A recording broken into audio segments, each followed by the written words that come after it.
Hi, I'm George Ciberón. I'm the Executive Director of the Hempstead Hispanic Civic Association.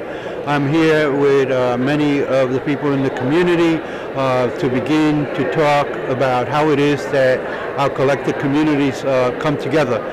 The panel that I just finished, I started out by saying that 5 years ago, when I was a panelist, I came and I used this as a prop.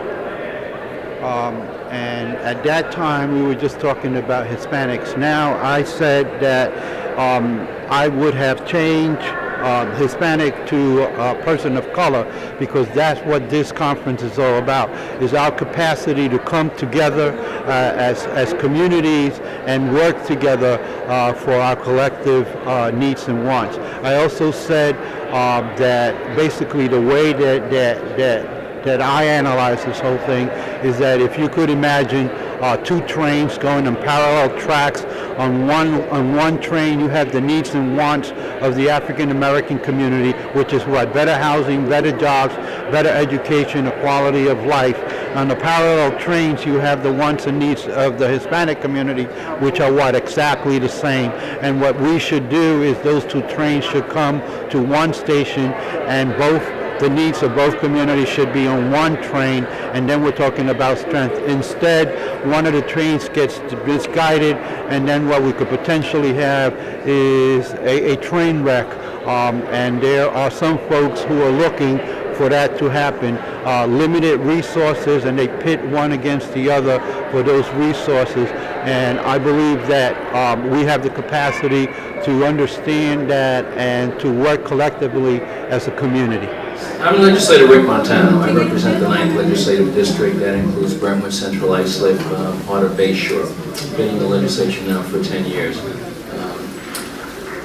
So I've been asked to, and my co-moderator, who I've met before but never had the pleasure of really talking to until today, Luis Figueroa, and I are going to run this workshop. Ethnic Press, partnering with our media outlets to achieve success. As I said, you have Hempstead trustee Luis Figueroa and myself, Legislator Rick Montano.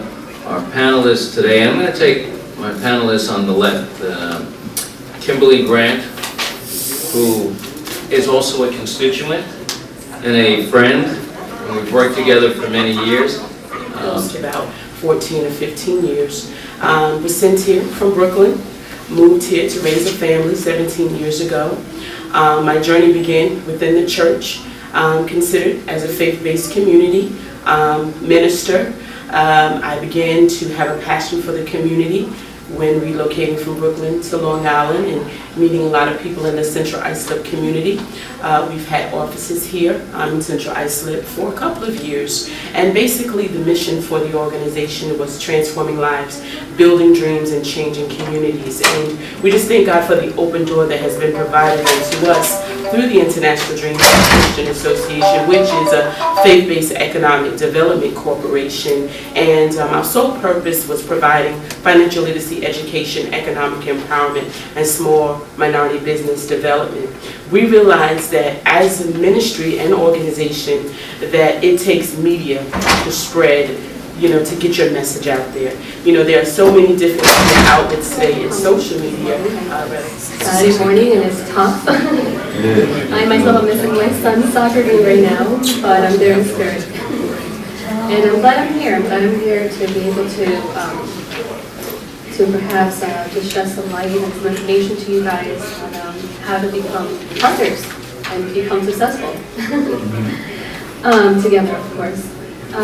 Noticia is, for those of you guys who don't know what Noticia newspaper is, and haven't seen it or read it, we are a weekly Spanish language publication of 22 years. My parents founded Noticia 22 years ago.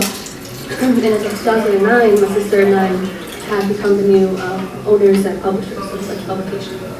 And it is of such honor and privilege of mine to be part of Noticia now, and to be able to fill my parents' shoes, which are huge shoes. And there's just so much to do, there's so much potential, and I'm just so grateful, and I now appreciate everything that they've done for us. And I hope to do that and more, and to be that as to welcome inspiration to my Marcial Fuentes. I'm a legislative aide for Suffolk County Legislator Rick Montano. I wasn't one of the panelists, but this is a workshop that's dear to my heart because I actually come from a media background. So I figured that maybe I should share something about myself and my previous experiences. I graduated from Fordham University with a bachelor's degree in media communications, a journalism major, and Spanish major as well. And when I was in school, I was very fortunate to have been an intern at WNJU Telemundo, Channel 47, for approximately 2 years. I was part of the special projects unit and got the opportunity to work with in major campaigns. One of them was the 5-year anniversary of the September 11th attacks. I also got to work on the election results, the mayoral election results, going to the different campaign headquarters. And ethnic media is something vital for the progress of our community. And there's several aspects of the media. Number one, it's in our community's interest, it's in elected officials' interest and our community activists' interest that the media get developed, the ethnic media get developed. If we look at the Hispanic community, in the past 10 years, the proliferation of probably about 8 Hispanic newspapers has been largely responsible for many gains in the Hispanic community.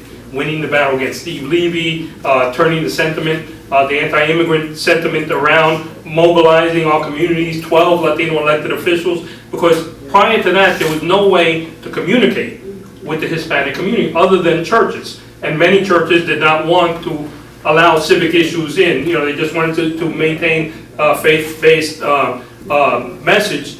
And so it was very difficult and fragmented. So we can measure the success in the Latino community. The African American press needs to be developed. We actually need to find a way to get TV channels on Long Island that are specific to Long Island, as well as in the Hispanic community. Right now we have independent producers who have independent shows. I know that the Haitian community has a TV show, but it's not enough. We need the power of a channel that deals with Long Island minority issues. In the Hispanic community, you know, one might say, well, you have Telemundo and you have Univision, but that's equivalent to the English-speaking community just getting their news from CNN. You would never know what happened in Brentwood or Hampstead because it's just national issues. The same thing with Telemundo and Univision. These are national Hispanic issues. We need media, powerful media on Long Island, but we really need to develop the African American media because it's lagged behind the Hispanic media. With that, we will see a lot of gains. At the same time, we have to support our media. Right? It's good that our newspapers and everything report on things, but they also have a business model.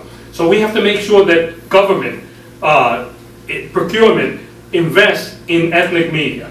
Right? You have town halls, you have counties, they all have a budget for ads. They have to put out public notices, they have to do all sorts of stuff. And if they're not publishing in Hispanic media or African American media, they're not reaching out to one segment of the community. So we have to find some way, I think that's a mission for the Black and Hispanic elected caucus, to find ways that we can pass laws to make the respective levels of government invest a certain amount of money in ethnic media because they have a responsibility to do outreach to all. Right, with that, we'll leave it for any questions that you have. I hope you're enjoying the conference. I'd like to thank WellCare, Health First, and AARP for their sponsorship.